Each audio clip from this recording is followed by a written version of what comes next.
sana si Alex ang inutusan mong magbilog-bilog dito. Pero, ay nako, tingnan niyo naman guys kung anong ginawa niya guys. So, tingnan guys. Wala siguro kadako ang iya ha. Wala siguro kadako ang iya ha. Labuan ni bataa eh.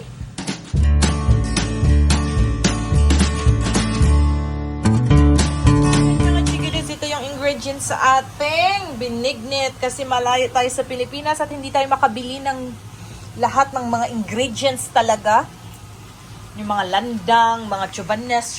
So, yan lang. So, ito ang kamote, African banana, at I'm using this time 4 na latang coconut milk kasi mas masarap siya kung mas maraming coconut milk. Charot.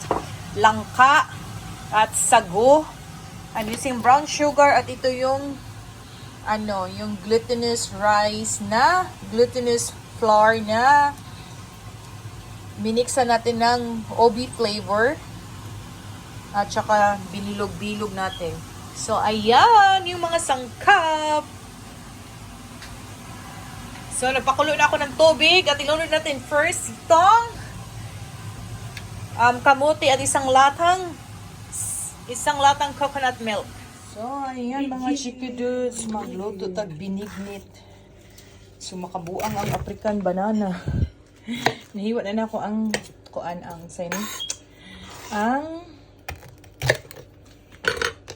kamote.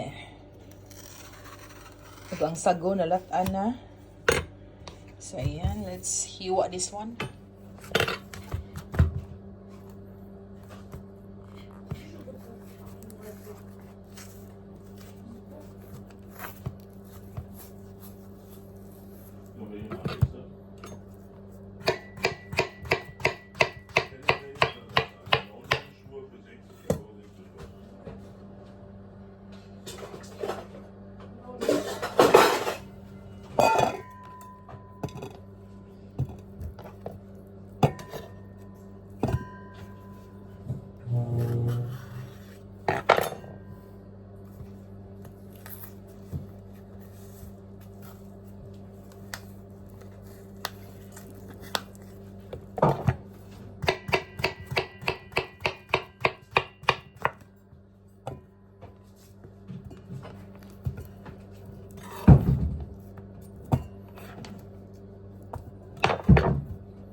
Die haben ihre Tür da ganz lange offen, du.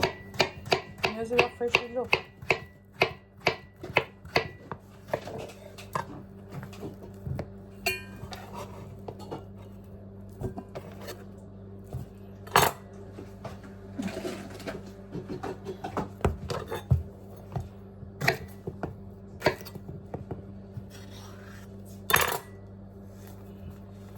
Gereda, Ja. guck mal bitte. Ik maak video, Arn. Ik maak video hier, sorry. Der ruft jetzt wieder auf meinen Stuhl. Ja.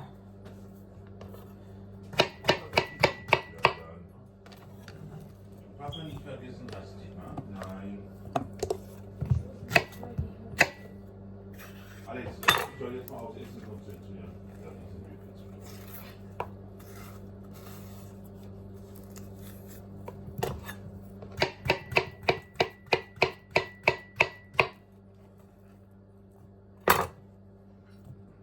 Ayan guys, next step, maghimo ta sa bilo-bilo. Ng 2 cups of glutinous rice. Tanga na to og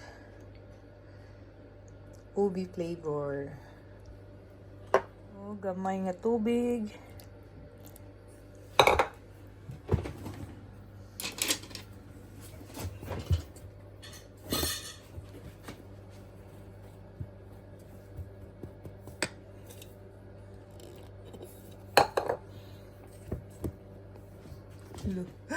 Hugaw-hugaw ni Yaya Kiray.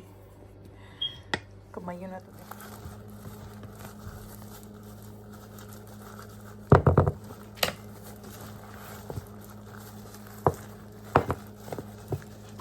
Warm oder heiß? Also warm oder Ist kalt? egal.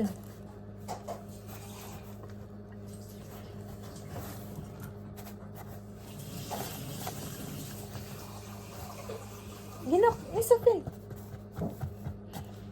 So, ganz heiß.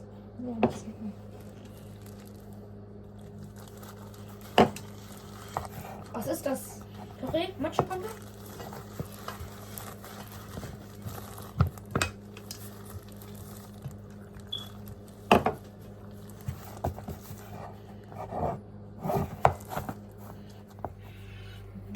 Bilo. So, yan yung isa sa mga ingredients natin, mga chiki dudes. Bilo-bilo, obi, bilo-bilo. So, nagpakulo na ako ng tubig. Ayan. Guys, ilunod na natin yung ano natin. Kasi, madali lang itong dali lang siyang maluto ang kamote. Hindi natin masyadong tagalan. So, kumulo na siya. After 5 minutes nito, ilunod natin yung saging.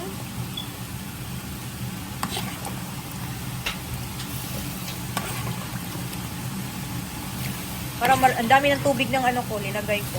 Okay lang yan. Style ko, maglagay na ako ng 1 cup ng brown sugar while magpakulo. Nagpalambot tayo ng ating kamote.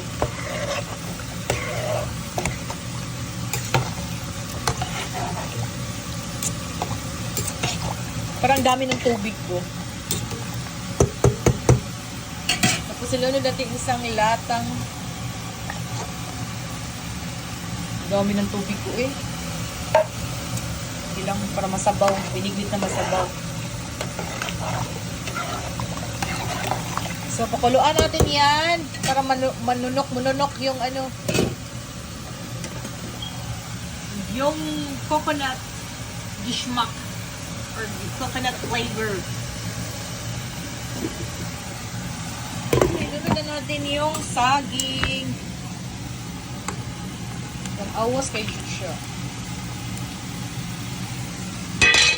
Awas siya. Saging guys.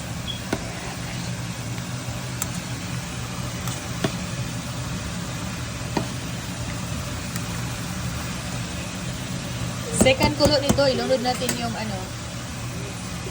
yung bilo-bilo. At saka i-finalize natin mamaya yung sugar. Mak-open all the coconut milk bit yan. Lalaki na si Alex ang inutusan mong magbilog-bilog nito, pero ay nako, tingnan niyo naman guys kung anong ginawa niya guys. So, tingnan guys. Wala siguro kadako ang iya ha. Wala siguro kadako ang iya ha. Nabuang ni bataa eh. Guys, ilunod na natin yung second lata na more on fat. Nicht schmeißen, ne? Leg mal dahinter.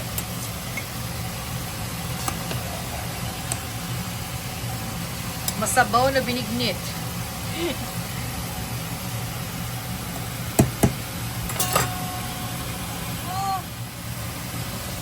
Nilunod na ni Ruby ang bilo-bilo. Kasi ang kamuti diri guys, dali, mga chiki dudes, madali siyang maluto. Baka kasi maging puree, puree. So, lunod ko na yung pangatlong lata ng coconut milk.